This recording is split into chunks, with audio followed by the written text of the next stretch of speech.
pemirsa, ketemu lagi dengan kami Sisi Gelap 77, channel yang selalu menyajikan informasi yang cerdas, edukatif, dan hits. Di video kali ini kami mengucapkan Dirgahayu Republik Indonesia yang ke-75. Semoga Indonesia yang kita cintai bersama semakin maju dan jaya. Pemirsa, kemerdekaan Indonesia tidak lepas dari jasa para pahlawan yang telah berjuang susah payah dan berkorban banyak hal demi meraih dan mempertahankan kemerdekaan yang kita rasakan saat ini. Dan untuk mengenang kembali perjuangan mereka yang tidak mudah itu, berikut kami ulas 7 peperangan terbesar yang pernah terjadi di Indonesia.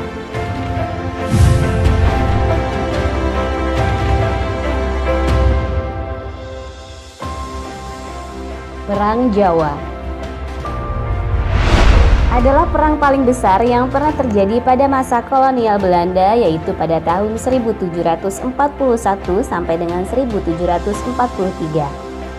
Perang ini melibatkan tentara Jawa dan Tionghoa yang tidak tahan dengan aksi para tentara Belanda yang membunuh 10.000 orang etnis Tionghoa dalam jangka waktu 2 minggu saja. Kemarahan ini menyebar ke seluruh wilayah di Jawa Tengah dan Jawa Timur. Perang berkecamuk di mana-mana dengan Belanda yang menurunkan 3.400 tentara bersenjata lengkap, sementara pribumi hanya 23.000 dengan perlengkapan seadanya.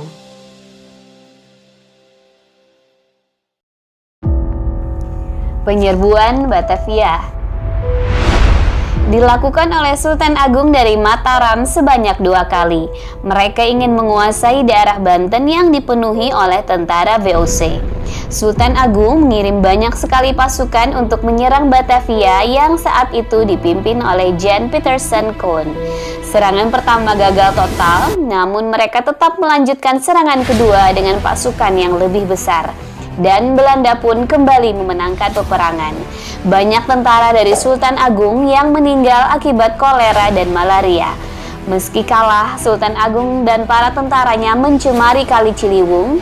Akibatnya banyak penduduk Jakarta yang terjangkit kolera, termasuk Jan Pieterszoon Koen yang menjadi gubernur jenderal di sana. Ya, untuk mukti utawa mati neng Sunda Kelapa.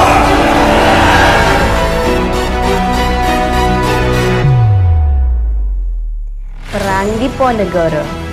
Perang Diponegoro sering juga disebut Perang Jawa Jilid 2, tetapi dengan kekuatan yang jauh lebih dahsyat.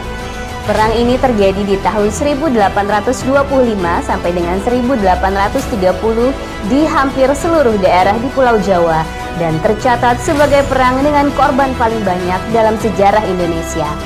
Perang ini berlangsung selama 5 tahun dengan melibatkan sekitar 100.000 tentara di bawah Pangeran Diponegoro yang menyebabkan Belanda kehilangan ribuan serdadu mereka dengan kerugian 20 juta gulden.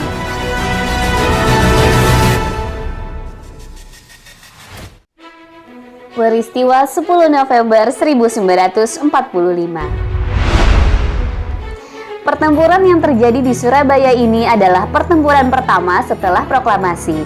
Saat Jepang sudah menyatakan kalah dan dilucuti senjatanya, tentara sekutu yang dalam hal ini Inggris datang ke Surabaya dengan tujuan untuk mengembalikan Indonesia kembali ke pangkuan Belanda. Hal ini tentu ditolak oleh para pejuang di Surabaya. Pada tanggal 31 Agustus 1945 muncul maklumat pemerintah untuk mengibarkan bendera merah putih di seluruh wilayah Indonesia. Namun di Hotel Yamato, sekelompok orang Belanda justru mengibarkan bendera Belanda. Terjadilah insiden penyobekan bendera merah putih biru milik Belanda dan gerakan separatis yang dilakukan oleh pejuang Indonesia hingga menewaskan Brigadir Jenderal Inggris bernama Malabi. Inggris kemudian marah dan menyatakan perang. Mereka mengerahkan 30.000 pasukan infanteri tepat 10 November 1945. Arek-arek Surabaya berjuang sekuat tenaga meski kotanya dijatuhi bom berkali-kali dan menelan korban hingga 16.000 pejuang. Semangat perjuangan bergolak di seluruh daerah Indonesia. Peristiwa ini kemudian diabadikan menjadi Hari Pahlawan.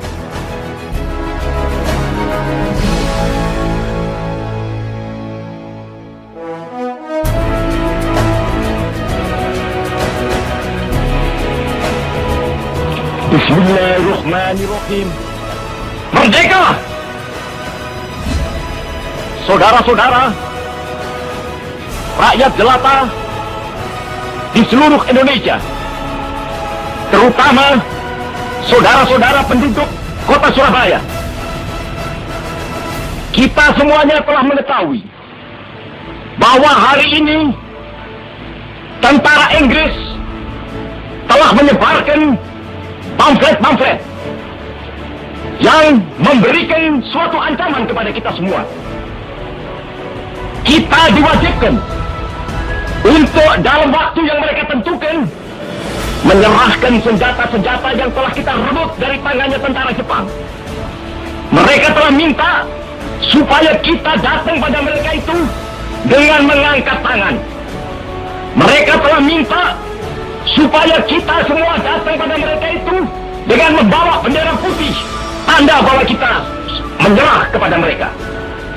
Saudara-saudara, di dalam pertempuran-pertempuran yang lampau, kita sekalian telah menunjukkan bahwa rakyat Indonesia di Surabaya, pemuda-pemuda yang berasal dari Maluku, pemuda-pemuda yang berasal dari Sulawesi, pemuda-pemuda yang berasal dari Pulau Bali, pemuda-pemuda yang berasal dari Kalimantan, pemuda-pemuda dari seluruh Sumatera, pemuda Aceh, pemuda Tapanuli, dan seluruh pemuda Indonesia yang ada di Surabaya ini, di dalam pasukan-pasukan mereka masing-masing, dengan pasukan-pasukan rakyat yang dibentuk di kampung-kampung, telah menunjukkan satu pertahanan yang tidak bisa dijebol, telah menunjukkan satu kekuatan sehingga mereka itu terjepit di mana-mana.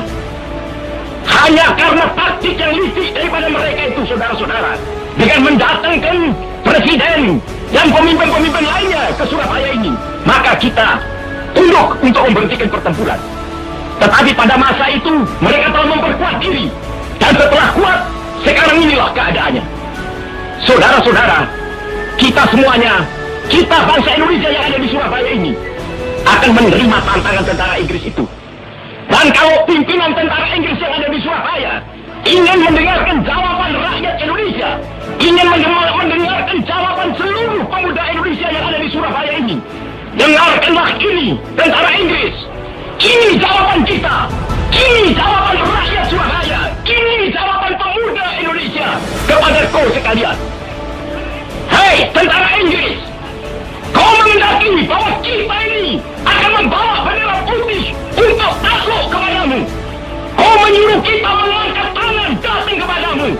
Kau menyuruh kita membawa senjata-senjata yang telah kita rampas dari tentara Jepang untuk diserahkan kepadamu.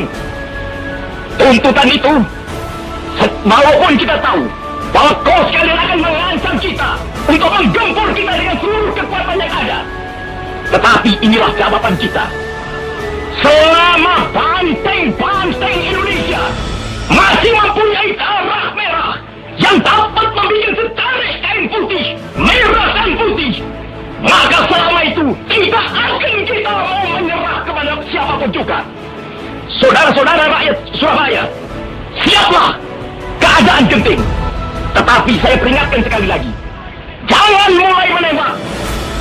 Baru kalau kita ditembak, maka kita akan ganti menyerang mereka itu.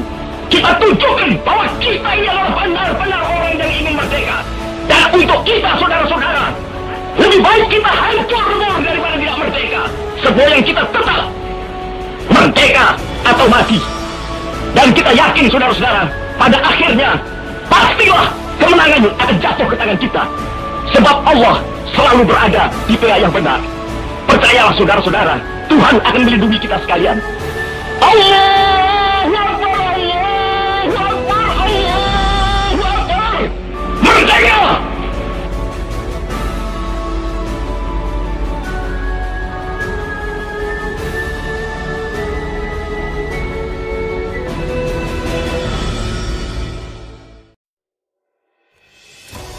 Bandung Lautan Api. Pembakaran seluruh isi kota Bandung adalah bukti perjuangan rakyat untuk mempertahankan kemerdekaan. Mereka rela membakar rumah yang menjadi tempat tinggal agar tidak dijadikan markas nikah dan tentara Inggris. Setidaknya 200.000 warga Bandung membakar rumahnya hingga habis tak bersisa. Pembakaran ini dilakukan karena jumlah tentara Indonesia tak sebanding dengan tentara sekutu dengan persenjataan yang sangat minim. Tanpa takut, para pejuang membuat Bandung jadi lautan api dan melakukan misi gerilya. Tentara dibantu milisi membakar dan meledakkan gudang-gudang senjata milik sekutu agar mereka kehabisan kekuatan.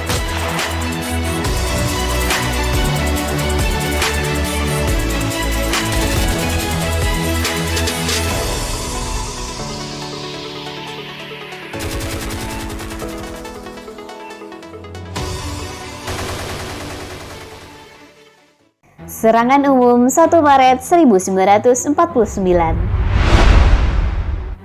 adalah sebuah serangan yang dilancarkan TNI terhadap tentara Belanda di Yogyakarta.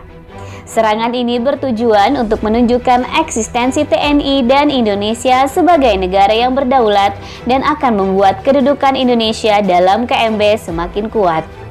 Propaganda-propaganda Belanda bahwa Indonesia sudah tamat pun akhirnya mampu dituntaskan.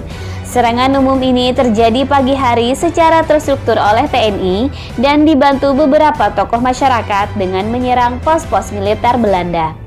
Meski korban banyak berjatuhan, serangan ini menjadi tonggak eksistensi Indonesia di mata dunia.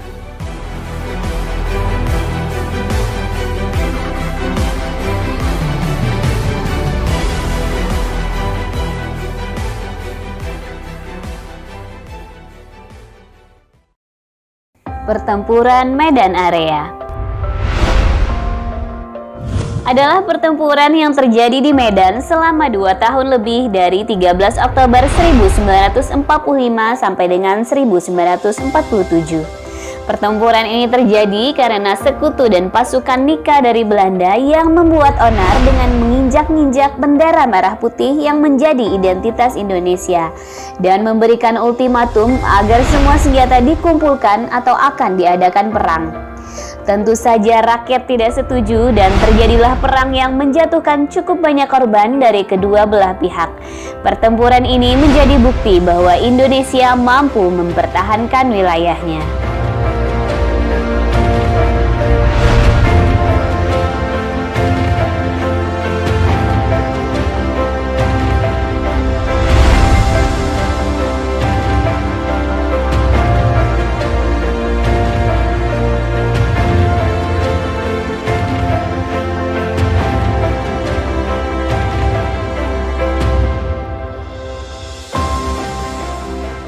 Nah pemirsa, itulah tadi 7 peperangan terbesar di Indonesia. Semoga mengingatkan kita semua akan berharganya nilai kemerdekaan. Yuk kita hargai jasa pengorbanan para pahlawan dengan mengisi kemerdekaan ini melalui kegiatan positif dan produktif. Dirgahayu Republik Indonesia, Merdeka!